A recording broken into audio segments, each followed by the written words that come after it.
people look down on me or what will they do? No, they had passion. They felt that it was a product worthy of bringing to a competition. And they made a project with that and they brought it. And they did get, I think, a consolation prize or something eventually, right? They did get something, yeah.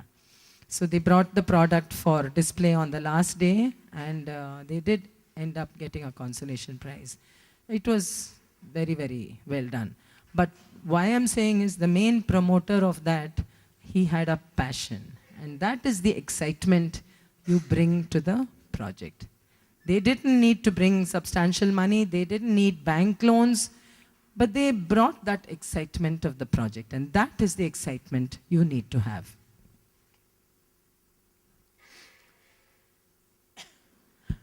The components of successful entrepreneurial ventures. I've put all the components. It's not just, as I said, it's not just environment. It belongs to your qualities as well. And one of the things as entrepreneurs is you must be like a sponge. You have to soak up knowledge, read as much as possible, see other people, interact with other people, find out what it is that make them tick. If you get a chance to meet Anil Ambani or Mukesh Ambani, how did they become successful entrepreneurs? Not just money. How did they become? How did they think of petroleum? How did they think of telecommunication? How did they think of mobile telephony? How did they get into so many diverse areas? What makes them sense the business opportunity? They say that an entrepreneur in fun must have the nose of a rabbit. Have you seen the nose of a rabbit? What does it do? It's constantly twitching, no? Have you seen? It's always moving. So you must have the ability to smell out opportunities. If other people are complaining about something in a group, then you must be there and say, oh, there is a business opportunity. What are they complaining about? Go to the next group and see, are they complaining same things? If they are not, bring up this topic and see, is it a complaint for you? Is it a problem for you? Do you think? I heard somebody talking that there is a problem. Is it a problem for you? Well, if that is, then, test it out. Immediately, like the rabbit's nose, you must be able to smell out opportunities. These are you learned skills. You can learn it. You can do entrepreneurial programs. You can do programs, but you can also be just like a sponge, ready to soak up all knowledge, all awareness. There are enough magazines. There's enough knowledge on the internet today. All of you are so tech savvy with Facebook and Twitter and all your other social media. You have so much access to information which people did not have earlier. Use all the information. But on the other hand, there is also an overload of information. So don't get into that you just take in all the information. Learn to weed it out. Learn to be discriminative so that you choose only what information you need, what is of value to you, how can I apply it to myself, and then how can I progress. See, one thing is in the corporate life, today, the person in the corporate life, they have access to training programs. Everybody who has been part of a corporate will know that at the junior level, first you have training programs, then you have a HR training program, then you have those who are in production will have a product management program or inventory management program, or you will have personality improvement program. People in marketing will have marketing skills, negotiation skills program, communication program. All these training programs are constantly happening inside corporates. You as entrepreneurs, you are the management. You are going to be the management who has to provide the training for your employees. So who gives you the training program? And you need to be constantly one above everybody to know. So you must be able to learn and keep moving. Otherwise, as owners of businesses, it's good to have employees who know more than you, but employees who know more sometimes tend to take more power. So you cannot, as the managing directors or owners of your businesses, lose your power to your employees just because they know more than you. Okay? And that is one reason where money is the strength. Today, money is the power. You when you hold the strings to your money to the business, then you have to hold that power. Okay? The other one is resources. So you must have access to resources, better and better and better resources. Strategy. How do you plan? Business strategies. How do you work it? Which should be your, if you have 10 different products, which should be your maximum product? Which should be your second product? Which should be your third product? In management, they call it ABC management. A product, which gives you the maximum return. So those are the customers that you're going to look after so well. Your B products will be hardly 30-40%. And your C products will be some 60% of your turnover. And there will be some many clients who will be, I'm sorry, not of your turnover, of your clientele. Your A products will be maybe 50% of your turnover, will be 3 or 4 clients. Your B products will be average 20-25% of your turnover, but maybe some 20-30 customers. And your C products, which are many customers, and will constitute about some 10 or 20. So you will learn management jargon. They're called the bread and butter product, the jam product, and the super jam. So which customer are you going to look after? Which customer are you going to see? So training becomes important. You will be training your people. We'll talk about all that. But you have to be always on top, being your owners of your businesses. So organization, strategy, and entrepreneur. I spoke about the entrepreneur first because you have to keep improving your qualities. Okay? Using all this, we make the business plan, knowing our own difficulties. If you believe that money is, earlier, today it's not so much. Younger people, they are quite comfortable talking money. But in the earlier days, there were many families where the children grew up to become men and women, where this money was not a word which was talked about. Chucho adala papa, don't talk about making money and all that. So there was a culture in some families where making money, if you talk of making money, if you talk of businesses, if you talk of earning a profit, it was not good. And if you have grown up with that culture, then it becomes very difficult for you to suddenly change to become an entrepreneur. I do know in my early days in the bank where we had one excellent entrepreneur. He was very, very good. But he had a problem asking for money. So if people didn't pay him, he would just keep quiet. And so he had a huge outstanding coming in. How will he run his business? The example of that, one very, very small example I'll give you, is one car mechanic, scooter and car mechanic. Excellent fellow called Velu.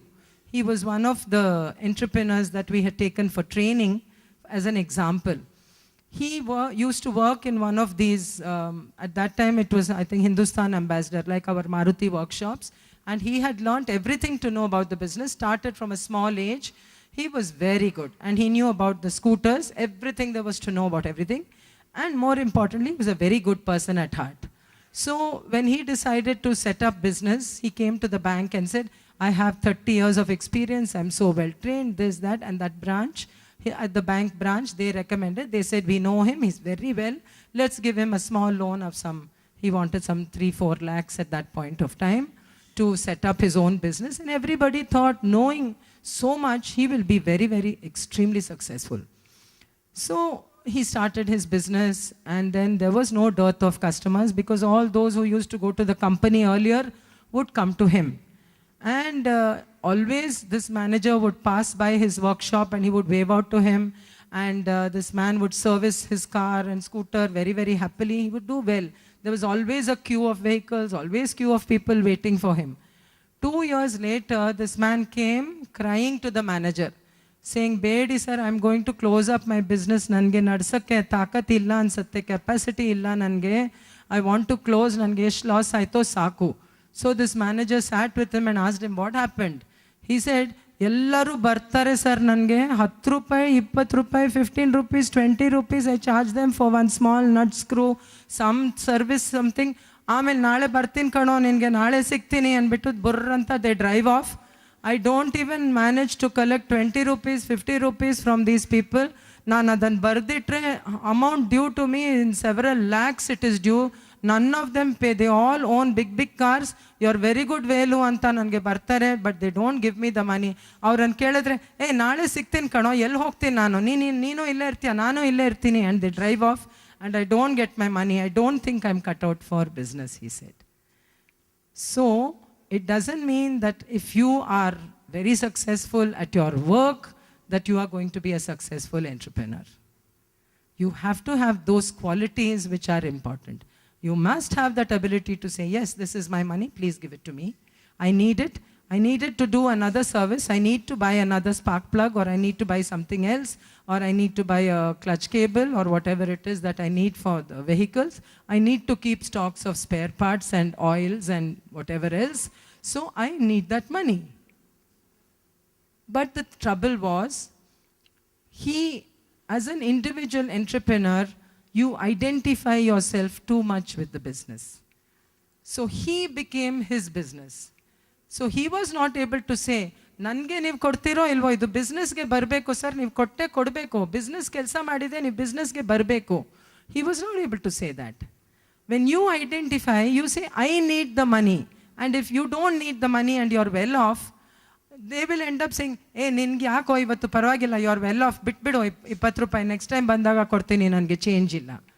And that 20 rupees, 10 people is 200 rupees. 100 rupees, 100 people like that is 2,000 rupees.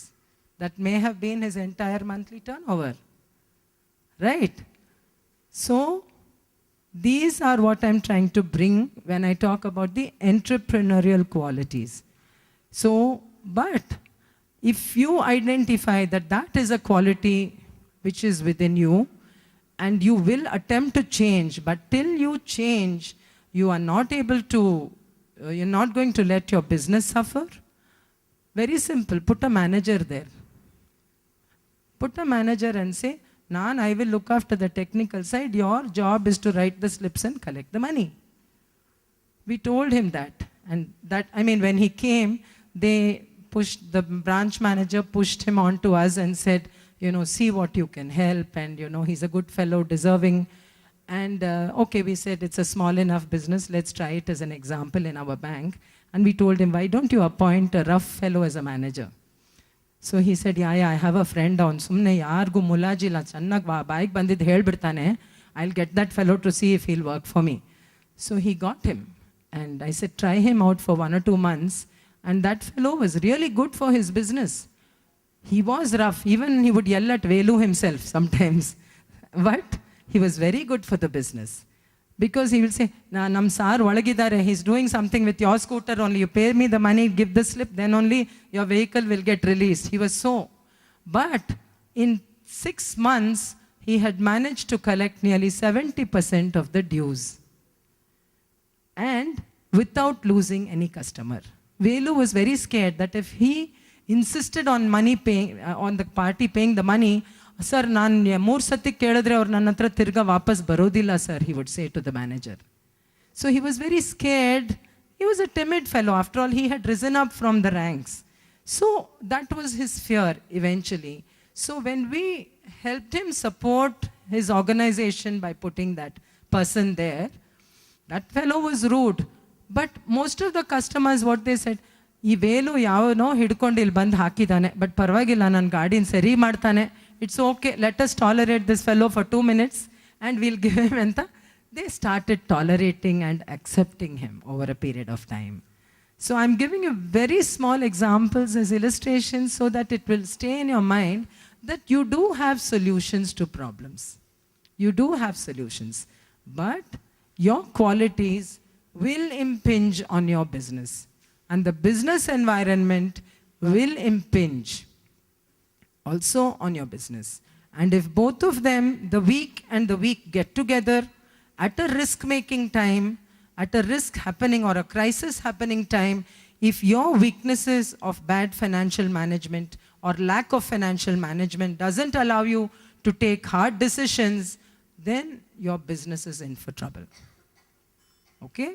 So these are the things that you can learn You can have solutions to ensure that these kind of things don't happen.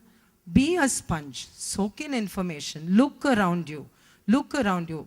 Even small hotels, those who start, I would say, idli joint he was talking about.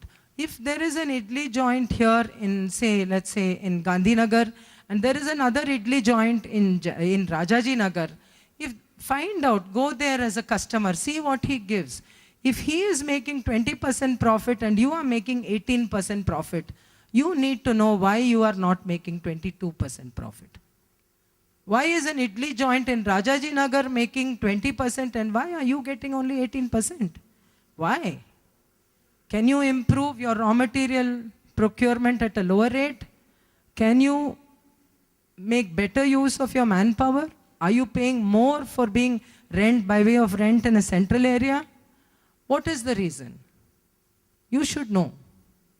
And this is what I'm saying. When we say the dharma of business, the dharma of business is not just to earn money. There is a corollary. As much money as it can possibly earn in the right way. That is why we call it the dharma of business. Not shortcuts, as Ram Seshu said. No shortcuts. Don't contaminate your idli with something else or your chutney with something else just to make money. No. In a rightful way, how is it that I can earn the maximum possible? If he is earning 20, is there a way first I can move from 18 to 20 and from 20 to 22? How is it I can go there? Right? Reasons for writing. Why do we need a business plan? You may say, why are we spending so much time on doing that? Let's just get on with the business of doing business. Right? Why? Because it takes time. You have to understand all this, then you have to put your mind to it, learn what is a procedure, there is a process. Why do we need to do all this? Because one, today, those of you who read the paper would have read one article I'll just bring to your notice. It said, one Mr. Nitin Pai has started an organization for training people in public policy, leadership organization. Okay, it trains people. They have collaborated with BPAC, that is the Organization for Public Affairs and Policy, and they run training program. So the person who interviewed him asked him and said, Sir, Mr. Nitin, why are you locating yourself in Bangalore and not in Delhi? Don't you think that's where all the action happens? He said, that's precisely why I'm locating in Bangalore, because the distance gives me more objectivity. He said, when I'm too close to Delhi, there's too much happening, and sometimes when so many things are happening all the time, we tend to lose our objectivity. The distance gives me that objectivity, and that is why I'm locating myself here. Like that, you need to be close to your business in heart, but at a distance in your mind, so that you can be aware, hey, this is where I think I can do better. This is where I made a mistake. This is where it's so much my business. Somebody comes and asks you and gives you an order. You're selling a product at 100 rupees, and he says, please can you give it to me at 90 rupees? And you have put your heart and soul into developing that product. You immediately get indignant and say, Yen sir, yen kelodakke ondu reeti rivaj ilva? Sumne ni baik bandit kelbidtira. I've so much of effort and has gone into developing these products. Sumne baai tagidbit 90 rupees kortira andre nyaya idya. Your indignation comes up. But if you're an entrepreneur, you will immediately take few deep breaths and say, okay, I can consider 90 if you're giving me 20,000 pieces order. Right? Why not? When you talk a little later about the finance part, you learn about the cost-volume relationship. When you're getting a large volume, then you can give a reduction. Right? When you're above break-even point, this may be not yet ready for you, but I'll still mention it that you can keep it in your mind. When you are above break-even point, you can always work at cost plus basis. Need not stick on to the same 10%, 20% profit. So there are different costing pricing strategies that you can adopt when you do your growth plans. Okay? So at that point of time, so that is being smart business, you see. 90 rupees may be difficult, but if you're giving me a large volume, maybe I'll consider it. and the process of negotiation starts. So, but if you're too close to your product, what do you say? How dare he ask me such a silly question? I'm here thinking with all my expenses and every increase in price that has gone up, whether I should increase from 100 to 110, and he's asking me for 90 rupees. And bayag bandidu, you will tell him, right? That's not entrepreneurship. Entrepreneurship is always trying to be, not, I won't say always you can be, but always trying to be on top of the situation. Your business comes first. So whether it's 90 or 92 or 89 or whatever, if he's going to give a huge volume order, and then you can start your negotiation and say, not only if you want me to tie it down to 90, I want a contract for 1 year. So you can negotiate then what you want, no? Then he will have to say, "Yen sir, nimge sumne eno keltira neevu." Illa, nange it becomes worth it for me if there's a long-term contract. Nan idakke anta ibru jana tagitini, haktini, I will make them do only your work, sir. Then, so try to be on top of the situation. That is your entrepreneurship. To sell yourself on the business, you have to first, when you prepare the business plan, when I say sell yourself, not into the market, to sell yourself, I am sold on my project. Means I am hung on my project. I am passionate about my project. And you're thinking about